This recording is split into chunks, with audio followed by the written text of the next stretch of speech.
উত্তৰ গুৱাহাটী শংকৰদেৱ শিশু নিকেতনৰ এগৰাকী কৃতি ছাত্ৰ আৰু যিজন কৃতি ছাত্ৰ যোৱা 4 দিন ধৰি নিৰুদ্দিষ্ট হৈছে। মই বৰ্তমান সেই পৰিয়ালটোৰ মাজত আছো আৰু লগতে মই সেই বিশেষ ফটোখন দেখাবলৈ যত্ন কৰিছোঁ। কেমেৰা পাৰ্চন গোপাল ঠাকুৰীয়ে দেখুৱাইছে। এইজন হৈছে প্ৰিন্স গগৈ। প্ৰিন্স গগৈ হৈছে উত্তৰ গুৱাহাটীৰ যি এখন আগশাৰী শিক্ষানুষ্ঠান শংকৰদেৱ শিশু নিকেতন। এই শংকৰদেৱ শিশু নিকেতনত 10ম শ্ৰেণীত অধ্যয়ন কৰি আছিলে এইগৰাকী ছাত্ৰ। কিন্তু যোৱা 4 দিন ধৰি এই বিশেষ ছাত্ৰজন নিৰুদ্দিষ্ট হৈ আছে। মই পৰিয়ালটোৰ মাজত আছো আৰু পৰিয়ালটো মই পিতৃ মাতৃ আৰু মোমায়েকক দেখুৱাইছো আৰু ল'ৰাজন কিহৰ কাৰণে আচলতে যোৱা ঘৰৰ পৰা নাইকিয়া হ'ল এই কথা জানিবৰ কাৰণে মই চেষ্টা কৰিম। প্ৰথমে মই মাতৃৰ ওচৰলৈ আহিছো। কিমান দিন হ'ল? আজি 5 দিন হ'ল। নোহোৱা হ'ব কি কাৰণত গৈছে মই নিজে নাজানো। কিয় বিচাৰিছিল নেকি? তেনেকে একো বিচৰা নাই।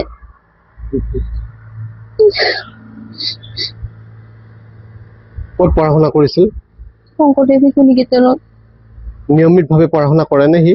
পঢ়াটো এতিয়া অলপমান কমিছিল। কিহৰ কাৰণে?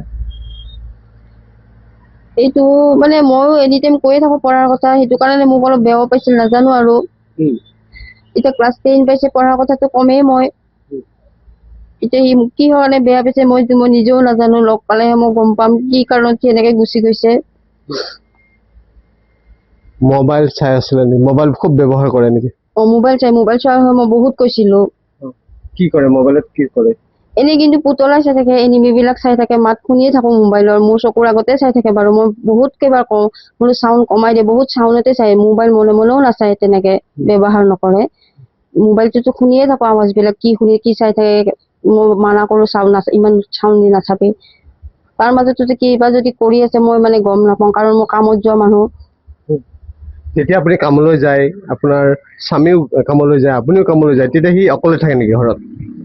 স্কুল নোযোৱাৰ দিনাতো অকলেই থাকে, কিন্তু প্ৰায় স্কুলে যাই থাকে। স্কুল গ'লেহে স্কুল ৰাতিপুৱা 9টা বজাত 8:30 বজাতে ওলাই যাব। আহি 4টা বজাত সোমাব। আহি পেলাই অলপমান যেনে ভাত পানী খাই আকৌ টিউচনত যায়। টিউচনত যোৱালে দেউতাক আহিয়ে পায়। কিন্তু মোবাইলটোক লৈ ব্যস্ত। মোবাইল চাই, কিন্তু স্কুলত মোবাইল লৈ নাযায় বাৰু, ঘৰতে থাকে। গতিকে ক'ব লাগিব যে মোবাইলে আচলতে কাল হৈছে এজন কৃতি ছাত্ৰৰ। যিহেতু ইতিমধ্যে মাতৃয়ে উল্লেখ কৰিছে যে মোবাইলটোক লৈ অতি ব্যস্ত হৈ থাকে এজন কৃতি ছাত্ৰ।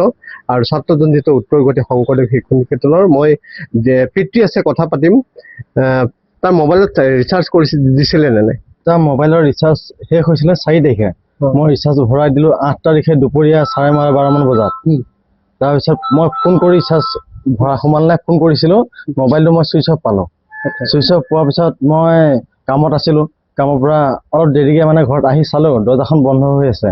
আৰু কৈছে যে মই লগৰ এজনৰ ঘৰত যাওঁ বুলি কাগজ এখনত লিখি দৰ্জাত মাৰি থৈ গৈছে। আৰু তাৰ পৰা আমি বিচাৰি আছো। লগৰজনৰ ঘৰতো গৈছো। লগৰজনক লগ পালো 4টা বজাৰ পিছত ঘৰত।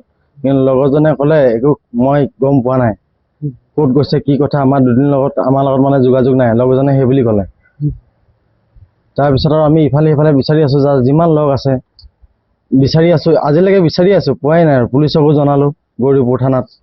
তেখেতসকলেও আমাক কয় আমি চাই আছো বুলি কয়, আৰু আমাৰ একো পোৱা নাই এতিয়ালৈকে।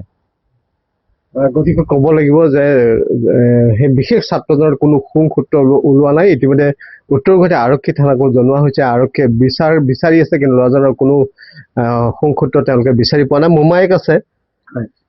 কি মোবাইলটোক লৈ ব্যস্ত নেকি সি? মই সেইটো কথা ইমান গম নাপাম, কিয় কাৰণে গম নাপাম। কাৰণ আমাৰ ঘৰটোৰ পৰা অকণমান দূৰতে ধৰকচোন। আৰু সি দেখা পালে মাত দিওঁ ধুনীয়া কৰি, আহে স্কুলত যায়। তাৰপিছত স্কুলৰ পৰা আহি ঘৰৰ ভিতৰতে থাকে। আৰু মোবাইলটোতো আজি দিব বেছি দিন হোৱা নাই, মোটামুটি 1 বছৰ 6 মাহমান হৈছে মোবাইলটো দিবৰ কাৰণে। যদি একদম সৰুৰ পৰাই যদি মোবাইল দিলো হয় তেতিয়াতো কথাটো বেলেগ। আজি 1 বছৰ 6 মাহ ময়ে প্ৰথমতে মোবাইলটো দিম বুলি ভাবিছিলো। মামীয়েকে ক'লে মোবাইল দিব নালাগে, মোবাইল দিলে চলি বেয়া হ'ব। এই মোবাইলটো দিয়াৰ পিছত তাৰ অলপমান পৰিৱৰ্তন আহিছে নেকি? মোবাইল দিয়া পৰিৱৰ্তন মানে কি, ঘৰৰ পৰা বাহিৰলৈকে বেছি নাযায়, স্কুলত যায়, ঘৰত আহে, মোবাইল শুনি চাই, কাৰ্টুন চাই। খেলা ধূলা নকৰে? খেলা ধূলা সেনেকৈ লগ বন্ধুৰ লগত মই কৰা দেখা নাই। নাই, কিন্তু লগৰ লগতে যায়, লগৰ লগতে আহে। নিশ্চিতভাৱে যিহেতু এই বিশেষ ছাত্ৰজন উত্তৰ গুৱাহাটী শংকৰদেৱ শিশু নিকেতনৰ কৃতি ছাত্ৰ বুলি কোৱা হৈছে, 10ম শ্ৰেণীৰ ছাত্ৰ আছিলে, কিন্তু এই ছাত্ৰজন যোৱা 4 দিন ধৰি নিৰুদ্দিষ্ট হৈ আছে আৰু পৰিয়ালটোৱে ইতিমধ্যে বিভিন্ন স্থানত বিচাৰি আছে যদি কোনো সংকট ওলোৱা নাই। তাৰ মাজতে এটা বিশেষ খবৰ যে এই যুৱকজন যোৱা কেইবাদিন ধৰি আচলতে মোবাইলটোক লৈ ব্যস্ত হৈ আছিলে। গতিকে এটা নিশ্চিতভাৱে এটা প্ৰশ্ন উত্থাপন হ'ল, মনলৈ আহে যে এটা মোবাইলেই আচলতে কাল হ'ল নেকি এই বিশেষ কিশোৰজনৰ।